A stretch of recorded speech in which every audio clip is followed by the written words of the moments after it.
Hello বন্ধুরা, তোমাদের সবাইকে হ্যাপি রূপালী চ্যানেলের তরফ থেকে জানাই আমি অনেক অনেক ভালোবাসা ও আমার ভাই বোনেদের, ছোট ছোট ভাই বোনেদের অনেক অনেক ভালোবাসা ও অনেক অভিনন্দন। তো আমার ভিডিওটা তোমরা যে যেখান থেকেই দেখো, আমার চ্যানেলটাকে তোমাদের সাবস্ক্রাইব করার অনেক অনেক অনুরোধ রইল। আমার হ্যাপি রূপালী চ্যানেলটাকে তোমরা সাবস্ক্রাইব করে দিও, আর পাশে থাকা বেলটাকে অবশ্যই টিপে দিও নতুন ভিডিওর সঙ্গে আসার জন্য। আর তোমরা ভিডিওটা একটু বেশি করে শেয়ার করে দিও, কারণ আমার চ্যানেলটা একদমই নতুন। তো তোমরা হেল্প না করলে তো আমার চ্যানেলটা কীভাবে দাঁড়াবে। তো তোমাদের হেল্প আমার অবশ্যই দরকার, তোমাদের সাপোর্ট আমার অবশ্যই দরকার। তো সকালবেলা ভিডিওটার উদ্দেশ্য হলো যে ঘরে থাকা উপকরণ দিয়ে দেখো আমি চুলের জন্য চুল অনেক বেশি সুন্দর ঝলমলে চকচকে করা যায় কি কি পদ্ধতি দিয়ে, কেমিক্যাল ছাড়াই। এই দেখো তোমার নিয়ে নিয়েছি গাছ থেকে বাসি জবা ফুল, কালকে ফুটেছিল এই জবাটা, নিয়ে নিয়েছি এই জবা ফুল দেখো। আর নিয়েছি আমি কারি পাতা। কারি পাতা অনেক রকম রান্নার কাজে ব্যবহার করা হয়। কারি পাতার যে উপকারিতা সেটা তোমাদের বলে আমি যে এর কত গুণ সেটা বলে শেষ করতে পারবো না। কারি পাতা অনেক উপকারে লাগে, অনেক কাজ দেয় আমাদের।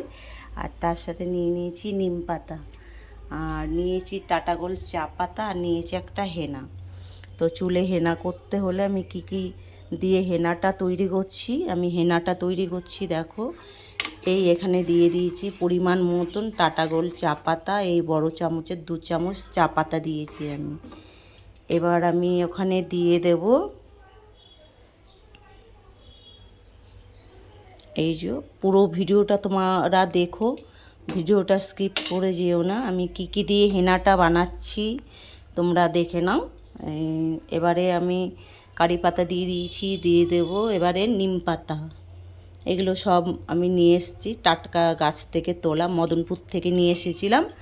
আমার বাপের বাড়ি হলো নদিয়া মদনপুর থেকে এই সমস্ত উপকরণ নিয়ে এসেছি। আর জবা ফুলগুলো, কারি পাতা, নিম পাতা আমার ঘরে সবসময়ই থাকে, এগুলো আমি সবসময় ঘরে রেখে দিই একটা প্যাকেটে করে ফ্রিজের মধ্যে। কারণ আমি কারি পাতা নিম পাতা ফুটিয়েও চায়ের লিকার করে খাই। এই যে দিয়ে দিলাম তোমার জবা ফুল আর হেনাটা দেব।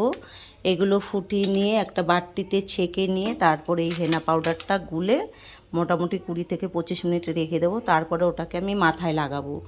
আর মাথায় লাগানোর পর মোটামুটি ঘন্টাখানেক রেখে তারপরে আমি মাথাটা পরিষ্কার জল দিয়ে ধুয়ে নেব।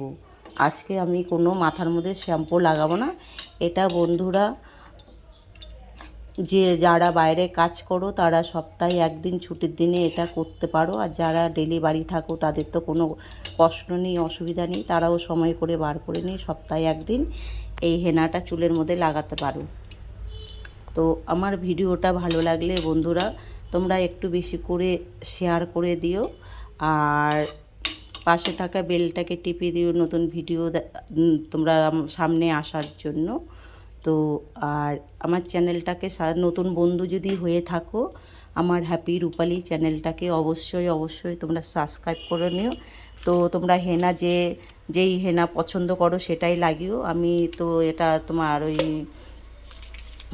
এই হেনাটাই ব্যবহার করি দেখো, নূপুর হেনা। আমি নূপুর হেনাটাই ব্যবহার করি। আর তোমরা যদি মনে করো চুলটা একটুখানি কালো করতে চাও তাহলে ময়ূরী হেনাটা লাগাতে পারো। এই যে এটাকে ভালো করে ফুটিয়ে নিয়ে একটা বাটির মধ্যে ছেঁকে নেব।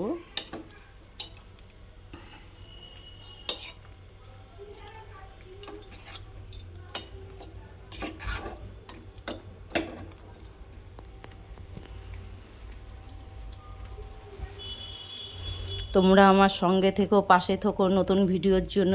সবাইকে টাটা, বাই বাই, শুভ সকাল সবাইকে। সুস্থ থেকো, ভালো থেকো। আর রূপালী বৌদির ভিডিওগুলো অনেক অনেক বেশি করে শেয়ার করো। হ্যাপি রূপালী চ্যানেলটাকে তোমরা সাবস্ক্রাইব করো। সবাইকে রাধে রাধে। এইভাবে হেনা বানিয়ে মাথায় লাগিও তোমরা সবাই।